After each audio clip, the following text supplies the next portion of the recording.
বিনা কিছু না কৃষ্ণ নাম। হুগলি জেলায় খানাকুলে আছে অভিরাম ঠাকুরের শ্রীপাদ শ্রীরাম দাদা। আবার এই হুগলি জেলাতেই জন্ম নিচ্ছে কোথায়?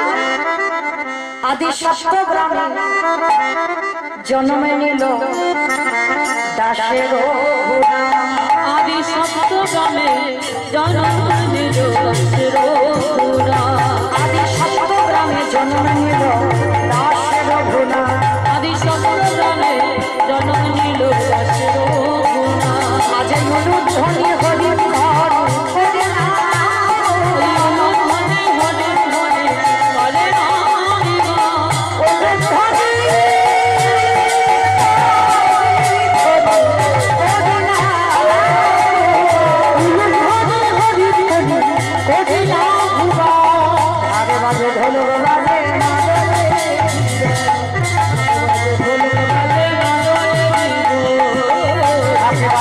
লোকে বাজে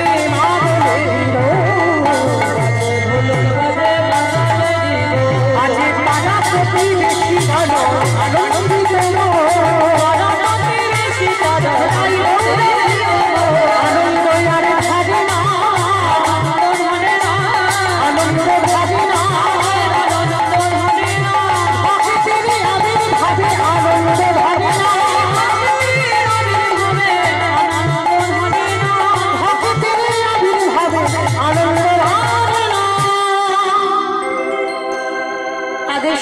গ্রামের মাটিতে হিরণ্য দাস আর গোবর্ধন দাসের ঘরে অবতীর্ণ হলেন, যার নাম হল রঘুনাথ দাস।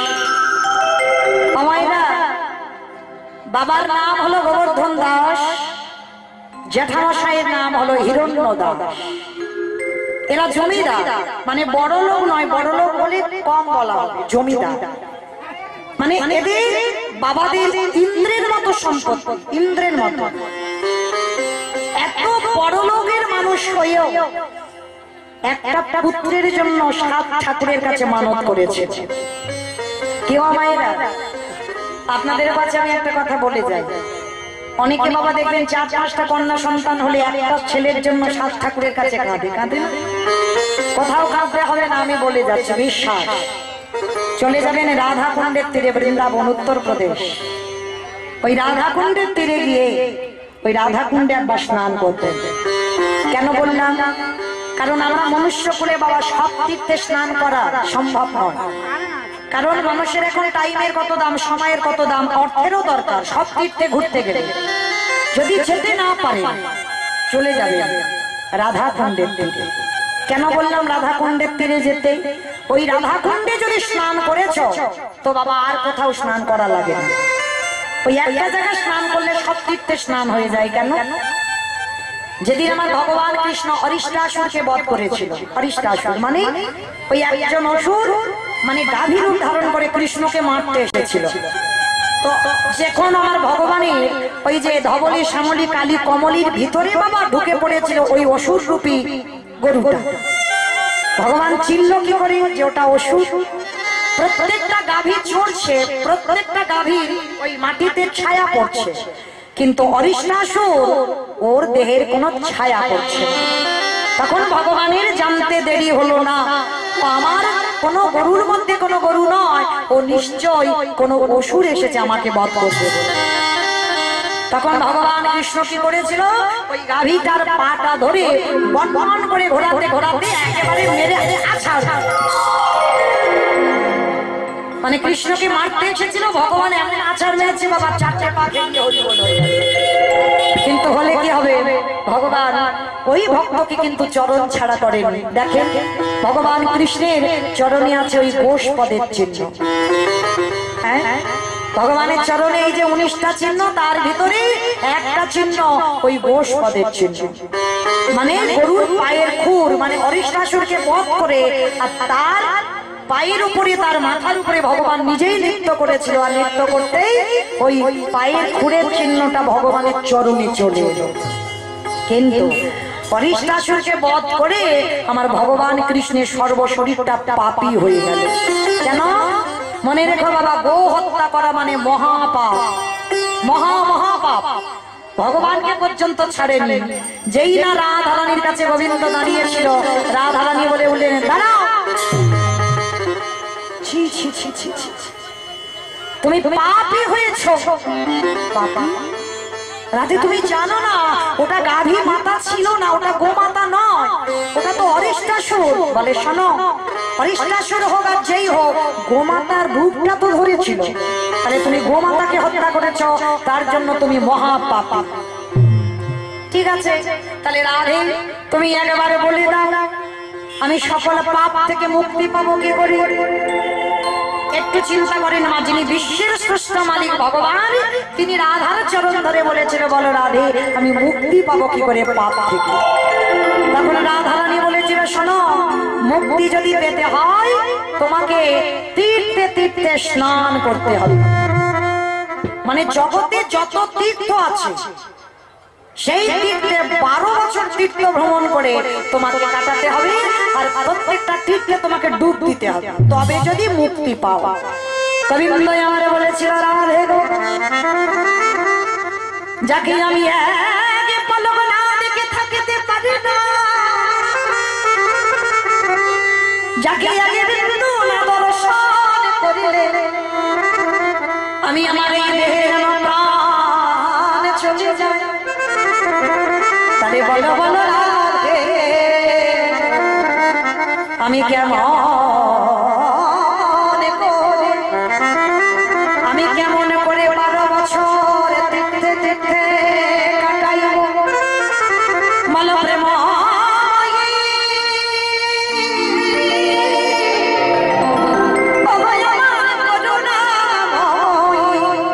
তুমি করুণা করে আমার উপায় বলে দাও।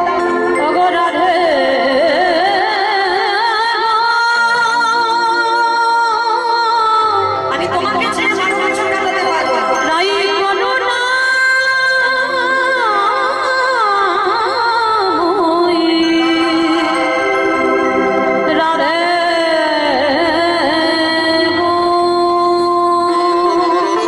রাধে তুমি বলে দাও, তোমাকে ছেড়ে আমি 12 বছর তীর্থে কাটাতে পারবো না।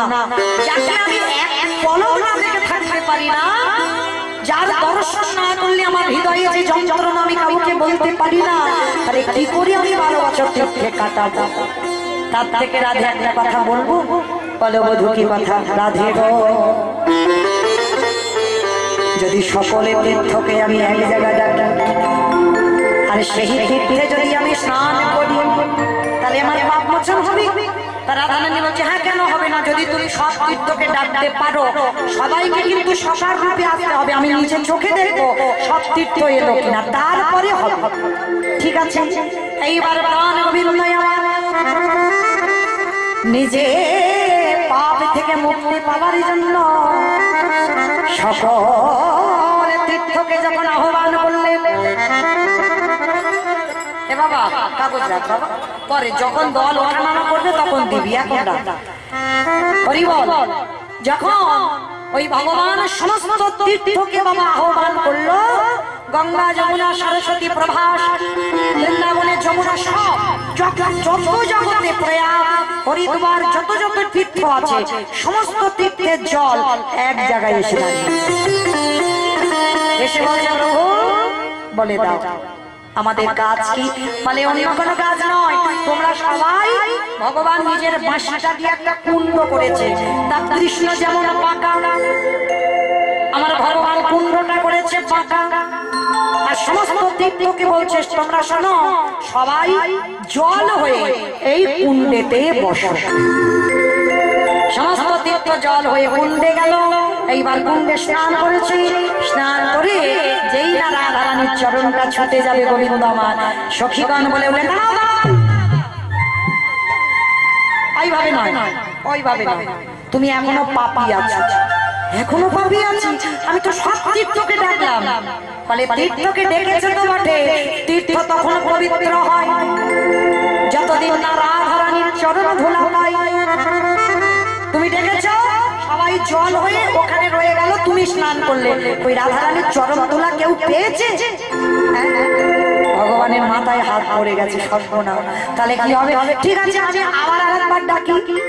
বলে শোনো, তোমার এই জল হয়ে গেল অপবিত্র, তুমি মহাপাপী, তাহলে এই জলে স্নান করেছো মানে অপবিত্র, তাহলে আবার কুণ্ড করতে হবে। কে করবে?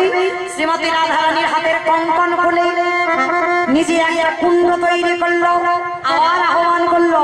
এইবার আহ্বান করে রাধারানী বসে আছে, সমস্ত তীর্থগুলো এসে রাধার চরণে ধরেছে। আর যেই না রাধার চরণ ধরলো, রাধার চরণ পরশে তীর্থ পবিত্র হয়ে গেল।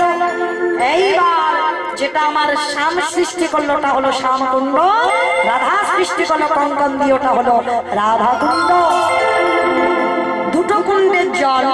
এইবার সখীরা চালাকি করে বলছে, শোনো, তোমার জল যেন এদিকে না আসে, মানে রাধা কুণ্ডে যেন না আসে। বলে কেন? বলে তুমি তো পাপী, তুমি তো পাপী, তাহলে ওই জলটা পাপ, তাহলে ওই পাপ হওয়া জল যদি রাধার চরণে আসে তাহলে রাধাও তো পাপী হয়ে যাবে। তখন গোবিন্দ বললেন, ব্রজ গোপীগণ, এই জগৎ সংসারে কেউ যদি পাপ করে, আমার গোবিন্দ পাপের বিচার করে। দেখো তো ও কত পাপ করেছে, কিন্তু কেউ যদি অপরাধ করে আমার রাধা চরণ ধরে, আমার রাধা রানী কোনোদিন বলে না দেখো একবার খাতা খুলে ও কত পাপ করেছে। আমার রাধা রানী বড় করুণাময়ী, আমার রাধা রানী বড় কৃপাময়ী, রাধা রানী বড় প্রেমময়ী।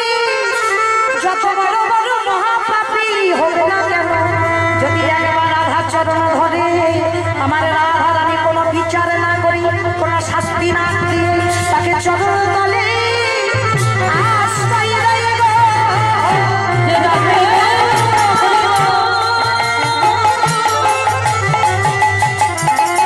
তোমারে হলো না বলে তাকে চরণ তলে আশ্রয় দেব। এইবার দুটো জল এক করে দিল, রাধা কুণ্ডের জল শ্যাম কুণ্ডে এলো, শ্যাম কুণ্ডের জল রাধা কুণ্ডে এলো। তাহলে বুঝলাম কি মা, হাজার তীর্থে যাওয়ার দরকার নাই, একটা তীর্থে যাও বৃন্দাবন, আর বৃন্দাবনে গিয়ে কৃপা করে রাধা কুণ্ডে, সে যদি রাত 12টার সময়ও যাও স্নানটা যেন করা যায়। অনেকে আছে বাবা সন্ধ্যা হয়ে গেল, পুলিশ বাসে গেছে, সন্ধ্যা হয়ে গেল, মাথায় একটু জল ছিটিয়ে দিয়ে চলে গেল। না, যত রাত হোক, যত দুপুর হোক আর সকাল হোক, ভুল করে যেন রাধা কুণ্ডে স্নান না করে ফিরো না। কারণ যদি রাধা কুণ্ডে স্নান হয়ে যায় তাহলে সব তীর্থে স্নান হয়ে যায়। আজকে আমিও বলে যাই, যদি কারোর পুত্র সন্তানের জন্য কাঁদো, চলে যাবে রাধা কুণ্ডে স্নান করবে, করে আমার রাধা রানীর কাছে একবার আঁচল পেতে একবার নয়ন জলে দিয়ে বলো, রাধে তুমি আমার কোলে একটা কৃষ্ণ ভক্ত সন্তান দাও।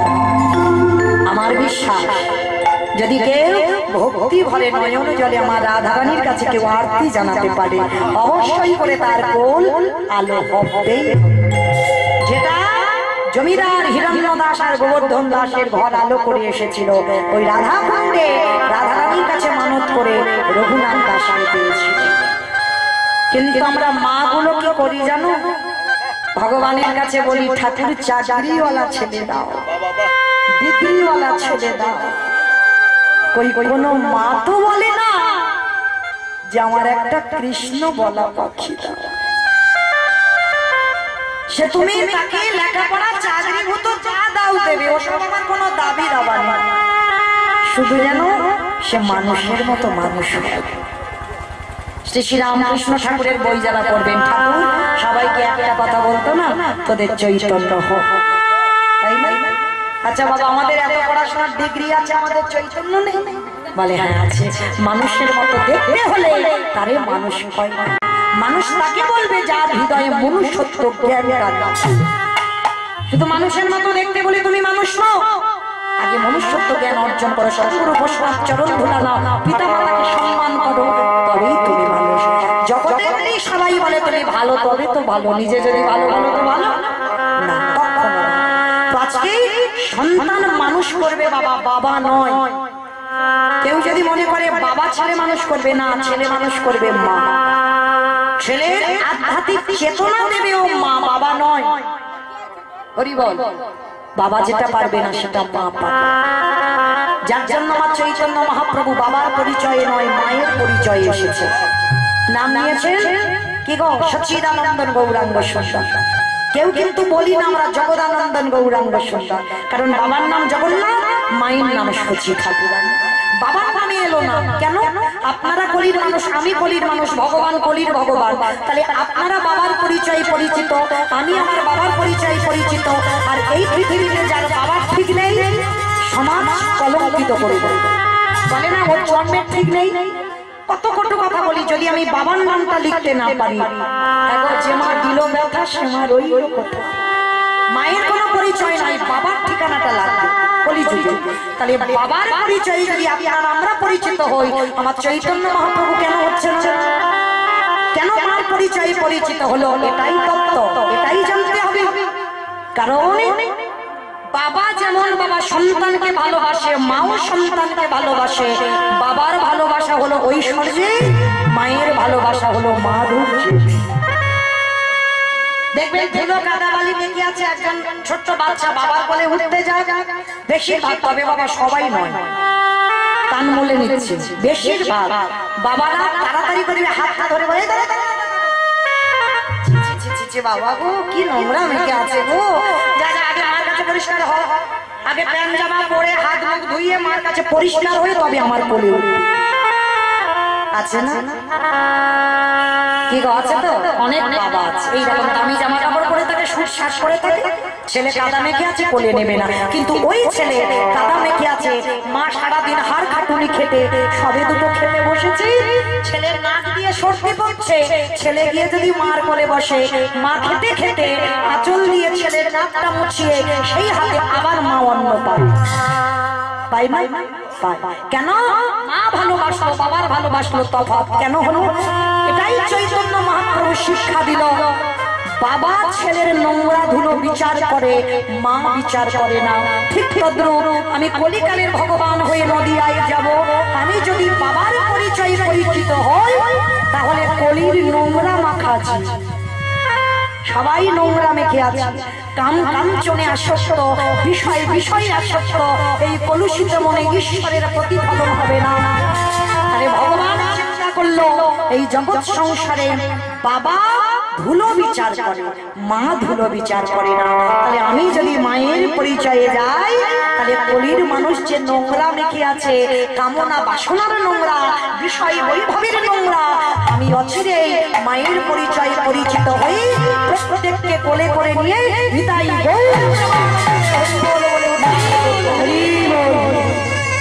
যার জন্য আমার চৈতন্য মহাপ্রভু মায়ের পরিচয় এলো, কলির নোংরা মাখানো জীবকে উদ্ধার করতে বলবে। এই জায়গাটাই তফাৎ। তাহলে মা পারে ছেলে তৈরি করতে, তাই সবার চরণ ধরে নিবেদন। এখনকার বাচ্চাদের কত বই, ছোট বাচ্চাদের দেখবে কত বই, তাই না? কিন্তু মনে রেখো, বই পড়াবে, তার পিছনে একটু করে হলেও প্রতিনিয়ত বাচ্চা বেলা থেকে একটু গীতা পাঠ করা অভ্যাস করা। আমি করিয়েছি বাবা আমার ছেলেটাকে, এখন আর বলতে লাগে না, স্নান করে সে 2টো বাজুক আর 3টে বাজুক, এক পাতা করে গীতা পাঠ ওকে করতেই হবে। কেন? এটা তুমি মা, তোমাকে তৈরি করতে হবে সন্তান। তো আছে এই ছোটবেলা থেকে রঘুনাথ দাস বৈরাগ্য ভাব। বৈরাগ্য মানে বোঝো, সংসার ধর্ম ত্যাগ করে চলে যাওয়া নয়। বৈরাগ্য সংসারে থেকে হয়, কলিযুগে সন্ন্যাস নিষিদ্ধ। তাহলে সংসারে থেকে বৈরাগী হওয়া যায় কিরকম? যেদিন বাবা তোমার জিহ্বার লালসা চলে যায়, মন দিয়ে শুনবেন মা, এই জায়গাটায় সংসারে থেকে বৈরাগ্য হবে, জিহ্বার লালসা চলে যাবে। দেখবেন এই যে মাছ মাংস রবিবার হলে মাংস খেতেই হবে, এই লালসা থাকবে। মানে কোন রকমে একটু আলু সিদ্ধ ডাল হলেই, মানে উদরটা ভর্তি হলেই হয়ে যাবে। যেদিন তোমার হৃদয়ে আসবে মনে করবে তোমার জিহ্বার বৈরাগ্য হয়ে যাবে। যেদিন তোমাকে কেউ পরশ করবে, যেদিন তোমার এই পরশ শক্তিটা চলে যাবে, সেদিন তুমি বুঝবে তোমার দেহের বৈরাগ্য এসেছে। যেদিন কর্ণ কৃষ্ণ কথা ছাড়া আন কথা কানে নেবে না, সেদিন কর্ণের বৈরাগ্য হয়ে যাবে। যেদিন দৃষ্টি শক্তি, ভগবত দর্শন, সাধুগুরু বৈষ্ণবের চরণ ছাড়া আর কিছু দেখতে চাইবে না, সেদিন তোমার চোখের বৈরাগ্য হয়ে যাবে। যেদিন তোমার মন সকল সংসারের চিন্তা থেকে দূরীভূত, শুধু একটাই চিন্তা হবে, আমি কি তারে পাবো না। এই চিন্তাটা যেদিন তোমার মাথায় এসে যাবে, সংসারে সব চিন্তা বন্ধ, আমি কি তারে পাবো না, সেদিন জানবে তোমার মনেরও বৈরাগ্য এসে যাবে। রঘুনাথ ছোটবেলা থেকে তার বৈরাগ্য ভাব, যেখানে সাধুগুরুরা আসে ও ছুটে ছুটে চলে যায়, যেখানে ভাগবত হয় ও ছুটে চলে যায়, যেখানে হরিনাম হয় ও ছুটে চলে যায়। বেঁধে রাখতে পারে না, কিছুতে বেঁধে রাখতে পারে না। বাবা মা সিদ্ধান্ত নিল ছেলেকে একটু পড়াশোনা করাতে হবে, নিয়ে গেল কোথায়? বলদেব আচার্যের কাছে, পাঠশালায় ভর্তি করলো। আর দেখবেন বাবা, বড় লোকের ছেলেরা একটু জেদি হয়, হয় না মা? খুব জেদি হয়, খুব একটা ভালো পড়াশোনা করতে চায় না, আর যদি বা একটু মারধর করো ওর গার্জেনরা তেড়ে আসে। বলদেব আচার্য বললেন যে এই রঘুনাথকে আমি দায়িত্ব নিতে পারবো না, কারণ ও বড় লোকের ছেলে, ও পড়াশোনা করবে না। তাই হিরণ্য দাস আর গোবর্ধন দাস দুই ভাই বলদেব আচার্যকে গিয়ে বলেছিল, গুরুদেব আপনি জানেন না এ বড় লোকের ছেলে হতে পারে, এ ছোটবেলা থেকে একটু অন্য ধরনের, আপনি একটু চরণে আশ্রয় দেন। ও যদি একটু পড়াশোনা না করে আমার এই মহল দেখভাল করবে কি করে? ঠিক আছে আমি রাখলাম, তবে যদি কোনোদিন অন্যথা দেখি আমি কিন্তু ওকে বের করে দেব। ঠিক আছে। অমাইরা রঘুনাথ আশ্রয় পেল পাঠশালায়, সমস্ত পড়ুয়ারা পড়াশোনা করে, ভাগবত পাঠে বসে বলদেব আচার্য। সমস্ত বন্ধুরা কত হাসি ঠাট্টা গল্প গুজব করে, আর জানো মা, ওই ছোট্ট রঘুনাথ সবার সামনে বসে ভাগবত শোনে, আর ওই ভাগবত শোনে আর দুটো নয়নে জলে বুক ভেসেছে। বলদেব আচার্য পাঠ করতে করতে ভাবলো অন্যান্য পড়ুয়ারা এরা শুনছে, এরা তো কিছু বোঝে না, কিন্তু এইটুকু 5 বছরের ছেলে রঘুনাথ কি বোঝে ভাগবতে? তো পাঠ করতে করতে পাঠ বন্ধ করে গুরুদেব প্রশ্ন করছে, রঘুনাথ, ও রঘুনাথ, আচ্ছা বাবা, তুমি যে এই যে ভাগবত পাঠ শুনছো, তুমি কি কিছু বুঝতে পারছো? এই হলো শিক্ষা, ভালো করে বুঝবেন না। একটা ছোট বাচ্চাকেও তুই বলে সম্বোধন করার অধিকার তোমার নেই, কারণ তুমি যদি একটা শিক্ষা দিতে গিয়ে কারোকে তুই বলে সম্বোধন করো, তাহলে সে শিখবে কি ছোটবেলা থেকে? তাহলে সে তো ওটাই শিখবে। তাই যত ছোট হোক প্রত্যেককে তুমি বলে সম্বোধন করা উচিত, তুই নয়। তো আজকে বলদেব আচার্য শিক্ষাটা দেখে ওই রঘুনাথকে বলছে, রঘুনাথ বলো, আচ্ছা এই যে আমি ভাগবত পড়ছি, আচ্ছা তুমি যে শুনছো, আচ্ছা তুমি কি বুঝেছো? তুমি যে এত পাগলের মতো কাঁদছো? গুরুদেব আমি কিছু বুঝতে পারছি না, তবে আচ্ছা বুঝতে যদি না পারো তাহলে কাঁদছো কেন? কাঁদছে কেন জানো গুরুদেব? আমি একটা কথাই ভেবেছি। কি কথা বাবা? আমার একটা কথাই ভাবনা, আমি কি তারে পাবো না? কাকে পাবার কথা বলছিস রঘুনাথ? কাকে পাবি? আমি কৃষ্ণ চরণ পেতে চাই। ছোট ছেলে রঘুনাথকে বুকে ধরে বললেন, পাবি বাবা, পাবি, অবশ্যই কোনো না কোনো দিন তোমার কৃষ্ণ কৃপা হবেই হবে। বেশ কিছুদিন রয়ে গেল, ওই রঘুনাথ আসতো। ওদিকে বিনাপুরের জঙ্গলে লক্ষ্য হীরাকে উদ্ধার করে হরিদাস ঠাকুর এসেছিল একটা দিনের জন্য বলদেব আচার্যের ঘরে। আর যেই না বলদেব আচার্যের ঘরে এসেছে হরিদাস ঠাকুর, সমস্ত পড়ুয়ারা হরিদাস ঠাকুর এসেছে, হরিদাস ঠাকুর এসেছে বলে কি করেছে, সবাই ছুটে গিয়ে পঞ্চাঙ্গ প্রণাম। পঞ্চাঙ্গ প্রণাম মানে হাঁটুটা মাটিতে রেখে মাথাটা ঠেকিয়ে প্রণাম। আর ওই ছোট রঘুনাথ হরিদাস ঠাকুরকে দেখে ছুটে গিয়ে বাবা ষষ্ঠাঙ্গে শুয়ে পড়ে দণ্ডবত প্রণাম। তবে মায়েরা, আমাদের নারী জাতিদের দণ্ডবত প্রণাম নয়, নিষিদ্ধ। পুরুষ জাতি তাদেরই হবে দণ্ডবত প্রণাম। নারীদের ওই পাটা মাটিতে, হাঁটুটা মাটিতে রেখে ওই পঞ্চাঙ্গ প্রণাম করতে হবে। আর পুরুষ জাতিদের ষষ্ঠাঙ্গে দণ্ডবত প্রণাম। তো যেই না রঘুনাথ ষষ্ঠাঙ্গে দণ্ডবত প্রণাম, ওই যে বাবা ভক্তরে চেনে, যেই না হরিদাস ঠাকুর রঘুনাথের হাতটা পরশ করেছে, সঙ্গে সঙ্গে হৃদয়টা যেন বিদ্যুতের মতো চমকে উঠেছে। দেখি যারা সাধন ভজনের মানুষ ভক্তের অঙ্গ পরশ করলেই বুঝতে পেরে যাবে এর দেহটা ভজনের দেহ, সাধনের দেহ। যেই না পরশ করেছে হরিদাস ঠাকুর দেখে নয়নের দিকে তাকিয়ে মাথায় হাত দিয়ে বলছে বাবা বাবা বাবা। এই তো এই মাটিতে বীজ বপন করলে অঙ্কুরিত হবেই হবে।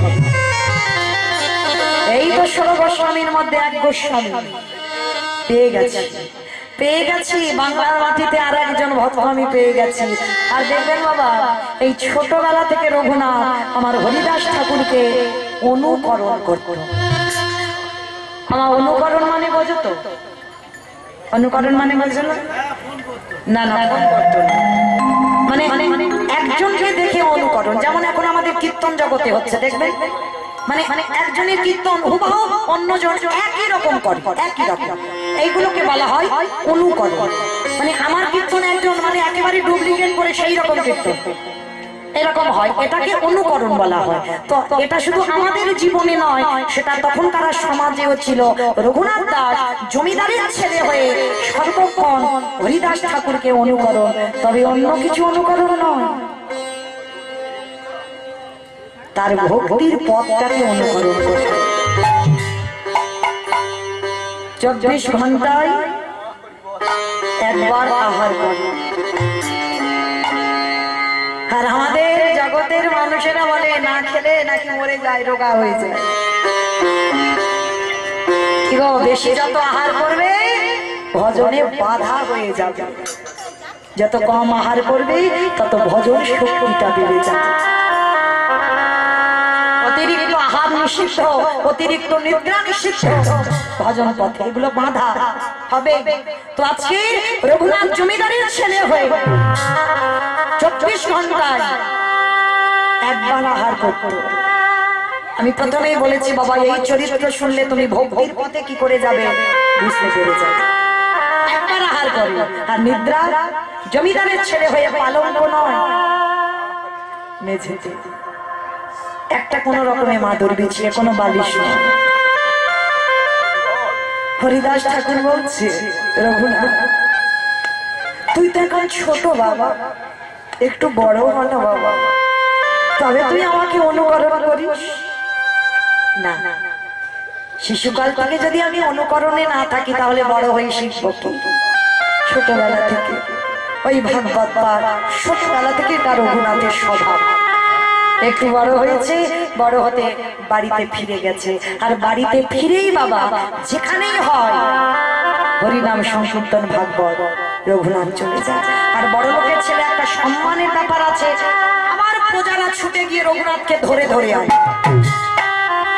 মানে কিছুতেই ছেলেটাকে ঘরে মন বসাতে পারছে না, মানে শুধু মানে পাগলের মতো। দেখবেন বাবা যারা কৃষ্ণ ভক্ত হয়েছে না, যদি তোমার হৃদয়টা ভগবানের জন্য আকুলতা বেড়ে যায়, আকুলতা বোঝো, মানে এটা আসছে শ্রী রামকৃষ্ণ পরমহংসদেবকে আমার নরেন প্রশ্ন করেছিল, ঠাকুর ভগবান পেতে গেলে কি করতে হয় গো? ভগবান যে পাবো কি করলে ভগবান পাবো? তখন শ্রী শ্রী রামকৃষ্ণ পরমহংসদেব দক্ষিণেশ্বর কালীবাড়িতে ছিল।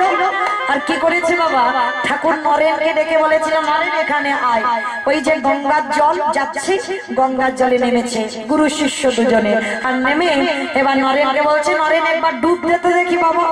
যেই না ডুবেছে আমার ঠাকুর কি করেছিল জানো, ওই নরেনের মাথাটাকে নিয়ে ওই জলের ভেতরে চেপে ধরে আছে। আমার বলো তো দেখি কেউ যদি জলে ডুব দেয় আর কারণ মাথাটা নিয়ে যদি জোর করে চেপে ধরে থাকা যায় কি মানে ওঠার জন্য ছটফট করবে না? তো নরেনের বাবা একেবারে প্রাণ যায় যায় যায়। আর যেই না প্রাণ যায় যায় ঠাকুর কি করেছে হাতটা ছেড়ে দিল। আর যেই না হাতটা ছেড়ে দিয়েছে অমনি বাবা জল থেকে একেবারে ফেলে উঠেছে। আর যেই না ফেলে উঠেছে রাগ বসে বলে উঠে এই জন্য তোমার বলে পাগল, সাথে কি তোমার বলি পাগল?